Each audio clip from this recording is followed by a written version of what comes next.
Hey, Lovey. Hey guys, Rich here and Coco. And today we're going over to my buddy Mike's farm. He's got some sweet corns ready to pick. I'm going to get some sweet corn and have that for lunch. It's the beginning of August. We have some really chilly weather today. We're going to get up to a high of only about 70 degrees today. And it's a little above 50 now. So I got the jacket on. Got some people on the river today. I don't know what the river temperature is. It was chilly last night. That was probably not what they were banking on when they booked a early August river trip. Just got the plane out of its conditional inspection and had a couple, I guess, medium-sized squawks. Well, one small, one medium-sized. The exhaust had to be rebuilt, so that was the medium-sized one. That went out, and that came back about 2.5 weeks later, so the plane was down for longer than I hoped it would be. And the other is the baffles that control the airflow over the cylinders. So these are critical for cooling, and on this plane they had cracked on both sides. So, because it's experimental, we fabricated a new pair, put those on as well. What else? Had an absolute blast at Oshkosh, gave my first forum there. Very well attended, overflow crowd, standing room only. People stuck around and asked questions afterward, which I thought was nice. So the talk was about flying, camping, cooking, the topic of this channel. And I spent about an hour talking about each of those things. So in the flying part, we talked about what we're doing today, going to unimproved strips and figuring out how to safely operate out of them. For camping, we talked about gear, we talked about locations, we talked about how to do it long term, all those sorts of things. And for cooking, we talked about the various options that you have. You don't have to just do camp-style meals. You can also make pretty conventional food and enjoy doing so out in the country. So that was fun. I got this new banner that I printed right before the show. I thought it'd be fun to have friends and fans of this channel sign it, so I'd have something to hang up in my hanger. And met a lot of you. That was really, really fun. I appreciate seeing all of you at the show, or to the channel, and it makes it a lot easier to get up in the morning and do stuff like this. So I think we might make that an annual thing. Who knows? A lot of campers. There's another group. Coco's back there checking them out. I was in this strip once about 8 years ago, and I don't really remember it all that well. I kind of just have it in my notes. So I scoped it out on Google Earth, and it doesn't look like it's going to be too complicated. We'll go in there and give it a try. Looks like it's just on the other side of the river here.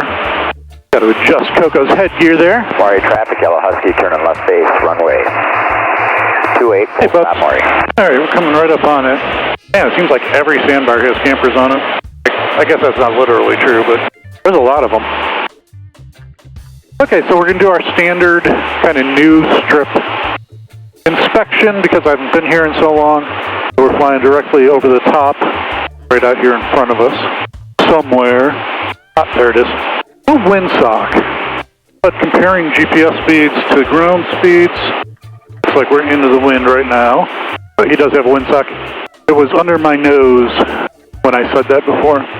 So the windsock is saying that winds are calm, which is pretty consistent with what was happening at my farm too.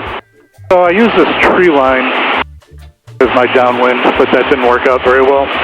I was a little bit too low. Not a terribly short strip, but it's short enough. So we're going to go around and give it another try. We're kind of flying with what the kids call a B-52 pattern.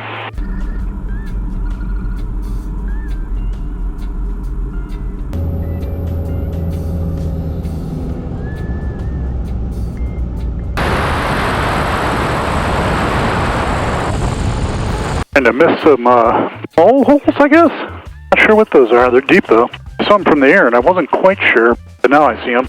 Okay, here we go.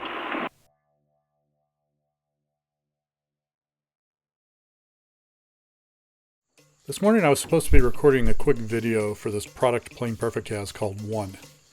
The idea of the video was to show the product on the plane, then clean the plane with it, and show the difference between the before and after shots in terms of how clean it was.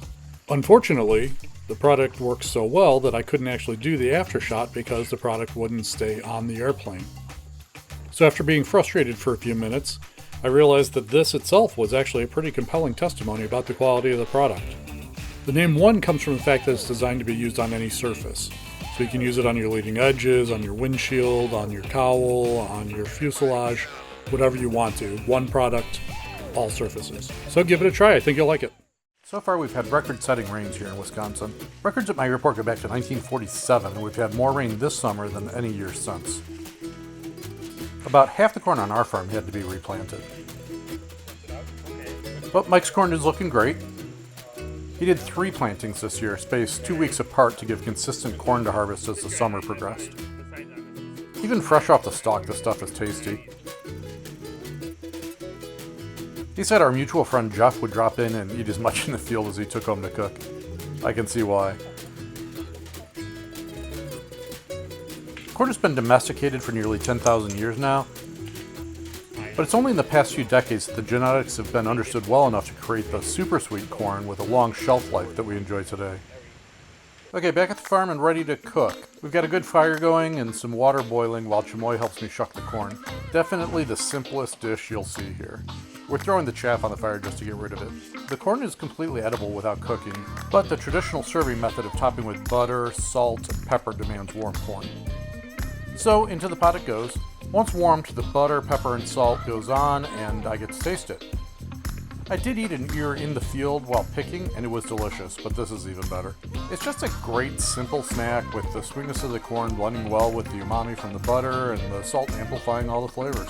So that's all I have for you today. This channel has another 100 flying, camping, cooking videos. If that's your thing, please either subscribe or click around the channel and watch some other ones. Either way, teach us the algorithm that you support this kind of content. See ya!